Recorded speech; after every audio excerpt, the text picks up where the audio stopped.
قرآن مجید فرقان حمید نے میاں بیوی کا جو رشتہ بیان کیا ہے نا، اس رشتے کو آپ سمجھیں جو قرآن پاک نے میاں بیوی کا رشتہ بیان کیا۔ کہن لباس لکم وانتم لباس لہن، فرمایا بیویاں تمہارا لباس ہیں اور تم ان کا لباس ہو، وہ تمہارا لباس ہے اور تم، اللہ اکبر، کیسا خوبصورت لفظ قرآن پاک نے، ہن لباس لکم وانتم لباس لہن، فرمایا وہ تمہارا لباس ہے اور تم، سمجھ آ رہی ہے نا جی بات کی، وہ تمہارا لباس ہے اور تم ان کا لباس ہو۔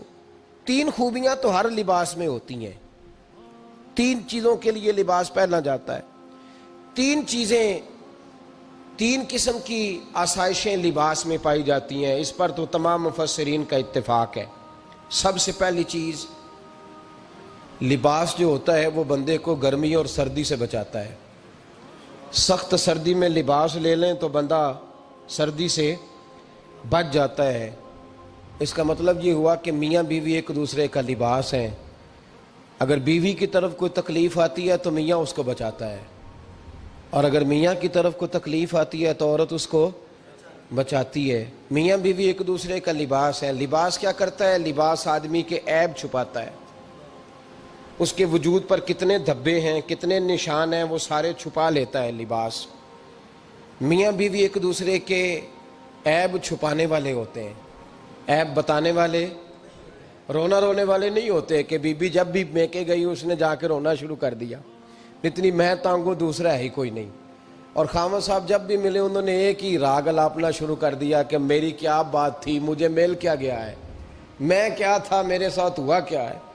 تو لباس ہیں، ایک دوسرے کا عیب چھپائیں گے، بولیے ایک دوسرے کا عیب چھپائیں گے، ایک دوسرے کی غلطیوں کی پردہ پوشی کریں گے۔ اور تیسرا، لباس کا کیا مقصد ہوتا ہے؟ لباس شخصیت کا آئینہ دار ہوتا ہے۔ لباس آدمی کی اچھی اور خوبصورت طبیعت کا حصہ ہوتا ہے۔ جو لباس ہوتا ہے وہ انسان کو زینت بخشتا ہے، خوبصورت کر دیتا ہے۔ داڑھی والا آدمی ننگے سر پھرے تو خوبصورت نہیں لگتا، ٹوپی پہن لے تو بڑا پیارا لگتا ہے، ٹوپی پہنے تو بڑا، اور اگر امامہ باندھ لے تو نور نالا نور ہونا شروع ہو جاتا ہے۔ اللہ کرے آپ خوش ہو جائیں، آمین تو کہہ دیں، اور اللہ کرے فجر کی نماز آپ امامہ باندھ کی پڑھ لیں، آمین تو کہیں۔ چلو کونی جنہ دی داڑھی نہیں انہوں نے رکھنی چاہیے دیئے، جنہ دی نہیں ہونا نو موضوع نہیں تھا، پر ہماری بھی مجبوری ہے، داڑھی آئی جاتی ہے، ہر موضوع میں شامل ہو جاتی، رکھنی چاہیے۔ سب یاد رکھیں، لباس آدمی کو زینت دیتا ہے۔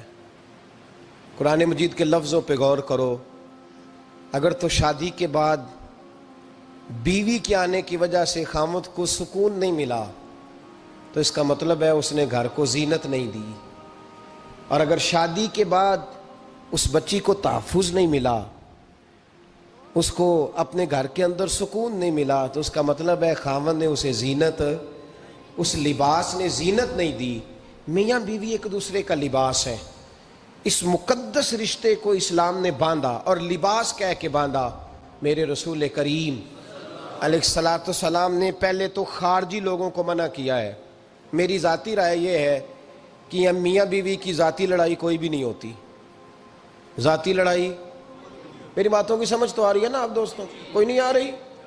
اللہ جزا دے آپ۔ میاں بیوی کی ذاتی لڑائی کوئی نہیں ہوتی۔ ہوتا پتہ کیا ہے؟ لڑکے سے پوچھیں کہ بتائیں جناب کیا حال ہے، تو کہتے ہیں بیوی میری صحیح ہے، اس کے گھر والے نہیں صحیح۔ سنا آپ نے بھی کبھی یہ لفظ؟ تو اسی طریقے سے اگر لڑکی سے پوچھیں کہ تیرا کیا حال ہے، تو کہتی ہے خامن تو میرا دھیان رکھتا ہے، اس کی اماں نہیں خیال رکھنے دیتی۔ تو لڑائی جو ہوتی ہے وہ تیسرے آدمی کی وجہ سے ہوتی ہے۔ تیری اماں آئی تھی تو اس طرح کہہ گئی، تو تیرا بھائی آ گیا تھا تو وہ یہ کہہ گیا، تیسرے فرد کی وجہ سے۔ میرے نبی کریم علیہ السلام نے تیسرے بندے کو سمجھایا ہے، تیسرے فرد کو حضور نے سمجھایا ہے۔ نبی پاک علیہ السلام نے فرمایا خبردار، ماں، بھائی، بیٹا، باپ، سارے لحاظ کریں، بسنے دیں میاں بیوی کو۔ اگر شادی کر دیا تو ان کو سکون سے رہنے دو۔ تم دو جملے کہہ کے چلے گئے، کوئی عیب نکال کے جو چھپا ہوا تھا خامن کی نظر میں وہ نکال کے بتا دیا کہ تیری بیوی یہ کام بھی کرتی ہے، اب تم تو ہٹ گئے وہ بات کہہ کے، اب انہوں نے اکٹھے رہنا ہے، ان کی زندگی مصیبت کا شکار ہو گئی۔ آزمائش میں آ گئے وہ دونوں، ساری زندگی کڑتے رہے، ایک عیب نکال کے لڑکی کے گھر والے لڑکے کا اسے بتا کے چلے گئے تیرے خامد میں یہ عیب پایا جاتا ہے، وہ ساری زندگی کڑتے رہیں گے، تکلیف میں رہیں گے، انہوں نے تو کٹھے رہنا ہے۔ بتانے والا چلا گیا، میرے رسول کریم صلی اللہ علیہ وسلم فرماتے ہیں لعنتی ہے وہ شخص، لعنتی ہے وہ شخص۔ یا رسول اللہ کون سا؟ فرمایا جو بیوی کو مرد کے خلاف اکساتا ہے اور مرد کو بیوی کے خلاف اکساتا ہے، وہ لعنتی ہے، ملعون ہے، رحمت الہی سے دور ہے وہ شخص۔ انہیں قریب کرنے کی کوشش کر، تو ان کے اندر محبت پیدا کرنے کی کوشش کر۔ میرے نبی کریم علیہ الصلوۃ والسلام نے جب حضرت سیدہ فاطمہ الزہرا رضی اللہ تعالی عنہا اور جناب سیدنا علی المرتضیٰ رضی اللہ تعالیٰ عنہ کی شادی کی، تو نبی پاک نے دونوں کے سر جوڑے اور دونوں کے درمیان محبت کی دعا فرمائی، دونوں کے درمیان محبت کی دعا فرمائی۔ اور نبی پاک صلی اللہ علیہ وسلم حضرت فاطمہ کے سامنے جناب علی کے فضائل بیان فرماتے، اور جناب علی آتے تو نبی پاک فرماتے فاطمہ تو میرے وجود کا حصہ ہے، وہ تو میرے جگر کا ٹکڑا ہے۔ تو ان دونوں کے درمیان الفت پیدا، یہ سب سے پہلے تو خارجی لوگ اس بات کا خیال کریں، سب سے پہلے تو خارجی لوگ خیال کریں، توجہ دیں کہ ان کو بکھرنے سے بچائیں۔ اب میاں بیوی بھی سمجھ لیں کہ ہماری ذمہ داریاں کیا ہیں۔ مسند امام احمد بن حنبل میں حضرت ابو درداء رضی اللہ تعالیٰ عنہ سے حدیث مروی ہے، نبی کریم صلی اللہ علیہ وسلم کی بارگاہ میں ایک خاتون نے آ کے عرض کیا یا رسول اللہ صلی اللہ علیہ وسلم مجھے بتلائیے خاوند کا حق کیا ہے۔ یہ جو حدیث سنانے لگا ہوں نا، یہ بیٹی کو سنانی ہے، جا کے یہ ٹیلی فون کر کے بہن کو سنانی ہے، صرف بیوی کو سنانے کی نہیں ہوتی یہ چیزیں۔ یہ حدیث بیٹی کو سمجھائیں، بہن کو سمجھائیں، ان لوگوں کو سمجھائیں، تاکہ اور یہ یاد رکھیں خاوند کے حقوق اگر بچی کے گھر والے اسے سکھائیں نا تو اس کی سمجھ میں جلدی آ جائیں گے، اور بیوی کے حقوق اگر خاوند کے گھر والے اس کو سمجھائیں تو اس کی سمجھ میں بات جلدی آئے گی، وہ خیر خواہ سمجھتے ہیں اپنے رشتہ داروں۔ یہ والی حدیثیں ان لوگوں کو سنانی چاہیے جن لوگوں کا بچہ ہے یا بچی ہے، متعلقہ آدمی حقوق بیان کرے۔ جب متبادل چیز کسی کے سامنے آتی ہے تو وہ کئی دفعہ سمجھتے ہیں کہ خلوص اس میں پورا نہیں پایا جاتا۔ حضرت ابو درداء رضی اللہ تعالیٰ عنہ فرماتے ہیں ایک خاتون حضور کی بارگاہ میں آئی، عرض کرنے لگی یا رسول اللہ صلی اللہ علیہ وسلم میں نکاح کرنا چاہتی ہوں، شادی کرنا چاہتی ہوں، مجھے بتلائیے خاوند کا حق کیا ہے، اگر تو میں ادا کر سکتی ہوں تو میں نکاح کروں، ورنہ میں اس کام سے بچوں۔ میرے نبی کریم علیہ الصلوۃ والسلام نے فرمایا بی بی اگر خاوند کے ناک سے رینٹھ نکلے، ریشہ نکلے، پیپ بہے اس کی ناک سے، اور بی بی اپنی زبان سے وہ صاف کر دے تو پھر بھی اس کا حق ادا نہیں ہوتا۔ حضرت ابو درداء کہتے ہیں آنکھ کھول کے اس عورت نے دیکھا تو میرے نبی پاک نے اگلے جملے ارشاد فرمائے، حضور نے فرمایا تو ان باتوں میں حیرت کر رہی ہے، میں اگر خدا کے علاوہ کسی کو سجدے کا حکم دیتا تو میں عورت کو کہتا اپنے خاوند کو سجدہ کرے، میں اس کو کہتا یہ کام کرے۔ میرے رسول کریم علیہ الصلوۃ والسلام نے حقوق کا تعین فرمایا، حقوق کا تعین فرمایا، اور نبی کریم صلی اللہ علیہ وسلم نے فرمایا جو عورت اس حال میں مر گئی، اس حال میں دنیا سے گئی کہ اس کا خاوند اس سے راضی تھا، اس کا شوہر اس سے راضی تھا، اس کا گھر والا اس سے مطمئن تھا، تو میرے نبی پاک فرماتے ہیں جب دنیا سے جائے گی تو رب کریم جنت کا دروازہ کھول کے فوراً ہی جنت میں داخل فرما دے گا، اس کو بغیر روک ٹوک جنت دے دی جائے گی۔ شرط یہ ہے کہ وہ جب دنیا سے جائے تو اس حال میں جائے کہ اس کا خاوند اس سے شکوے نہ کرتی پھرے، شکایتیں نہ کرتی پھرے، شکایتیں نہ کرے۔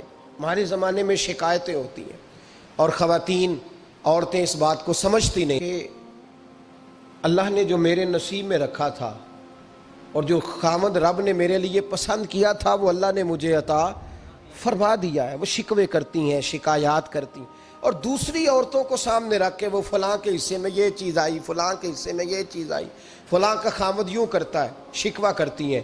میرے رسول پاک علیہ السلام نے فرمایا عورتیں کثرت سے جہنم میں جائیں گی، کثرت سے۔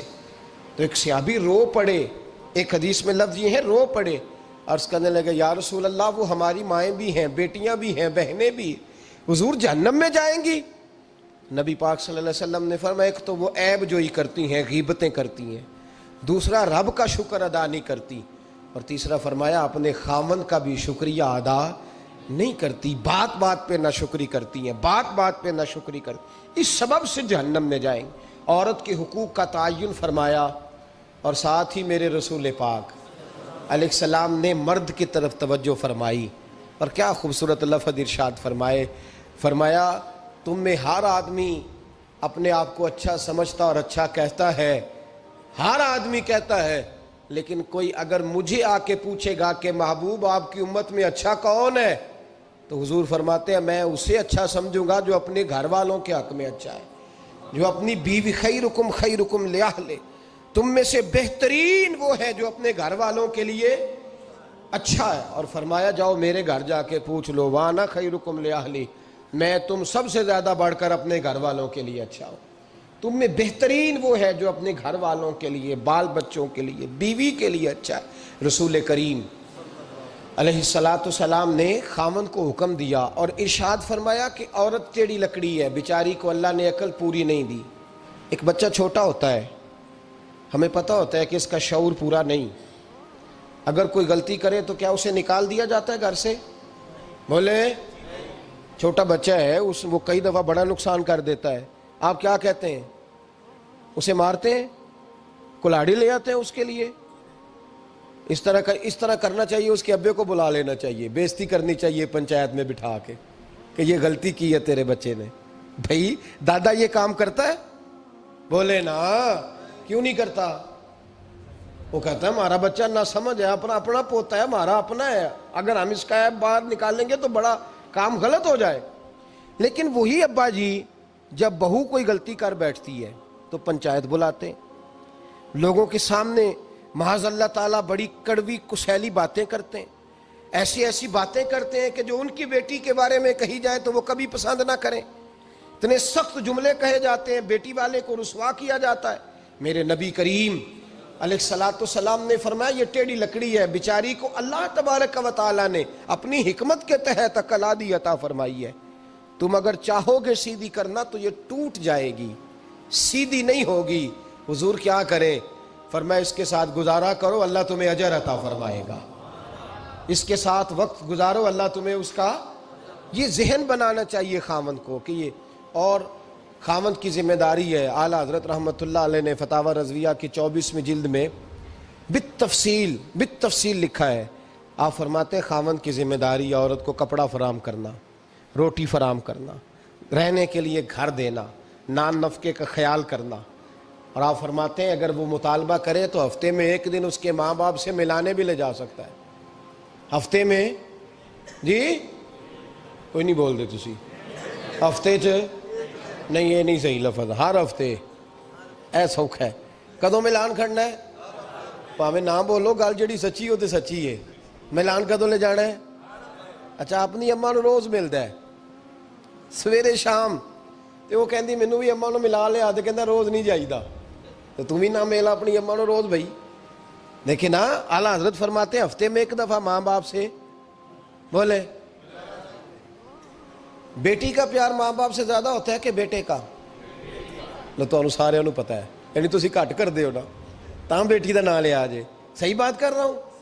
تو جس کا پیار زیادہ ہے اس کو روک دیا، کہتے نہیں روز نہیں جائیدا، سال بعد جائیں، بلکہ ان تے اللہ خیر کرے، اللہ پاک فضل کرے، دماد صاحب کی عزت ہی نہیں نہ ہوتی، اس کو آنکھوں پہ بھی اٹھائے تو کہتے ہیں تیرے گھر دے میری عزت نہیں کر دے، پتہ نہیں ان تو عزت بھائیا کیڑی شاید نہ رکھے ہے، وہ کیڑی ہے جڑی تینوں چاہیے، اللہ ہی بہتر جانتا ہے۔ عزت نہیں کرتے تو لہذا میرا پروٹوکول نہیں، پھول لے کے کھڑے نہیں ہوتے گلی میں، وہ باہر نہیں نکلتے، وہ اشتہار نہیں چھاپتے کہ دماد صاحب آ رہے ہیں، اور ویسے بھی میں کہاں جاؤں، مطلب یہ کہ چپس بھی نہیں ہے، انہوں نے سنگ مرمر بھی نہیں لگوایا ہوا، تو میں کیسے جاؤں، میری شان کے خلاف۔ اعلیٰ حضرت فرماتے ہر ہفتے وہ بیٹی جو ہے، تو بیٹیاں ہوتی ہیں، اور یہ تو اس دن پتہ چلتا ہے نا جب اپنی بیٹی بندہ ڈولی میں ڈالتا ہے، پھر پتہ چلتا ہے کہ دل کرتا ہے ہر ہفتے اس کو ملنے کو، دل کرتا ہے کہ وہ آئے، چہرہ دکھائے، ایک دفعہ مل جائے، ہر ہفتے اس کو ملوانے لے کے جائے، اس کی غلطیاں معاف کرے، اس کے عیبوں پہ پردہ ڈالے، اس کی کوتاہیوں کا خیال کرے، اس سے درگزر کرے، میرے نبی کریم صلی اللہ علیہ وسلم نے فرمایا میں اپنی امت کو حکم دیتا ہوں کہ اپنی بیوی سے بغض نہ پالنا، بغض نہ پیدا کرنا، کوئی غلطی کرے تو بغض نہ پیدا کرنا، بغض نہ رکھ لینا سینے میں کہ تو ہے ہی ایسی، تو ہے ہی، بغض نہ پالنا۔ اور کیا خوبصورت لفظ ہیں حضرت خدیجہ الکبریٰ کے سرتاج کے، اور کیا لفظ ہیں جناب سیدہ آمنہ کے لال کے۔ میرے نبی پاک فرمانے لگے اگر تمہیں اپنی بیوی کی کوئی عادت ناپسند ہے تو غور کر لو، ڈھونڈ لو، اس میں ایسی بھی عادت تمہیں ضرور مل جائے گی جو تمہیں بڑی پسند ہوگی۔ ڈھونڈ لو، غور کر لو، مل جائے گی، کوئی ایسی بھی مل جائے گی جو تمہیں بڑی پسند ہوگی، وہ بھی تمہیں مل جائے گی۔ ڈھونڈو تو صحیح، تلاش تو کرو، بغض کی اینک نہ لگانا، بغض کی اینک لگا کے دیکھو گے تو کچھ نہیں ملے گا۔ نبی رحمت سید عالم صلی اللہ علیہ وسلم، پہلی بات یہ ہے کہ اللہ کے حبیب نے تعین فرمایا، اور پھر عملی طور پر حضور نے وہ چیزیں کر کے دکھائیں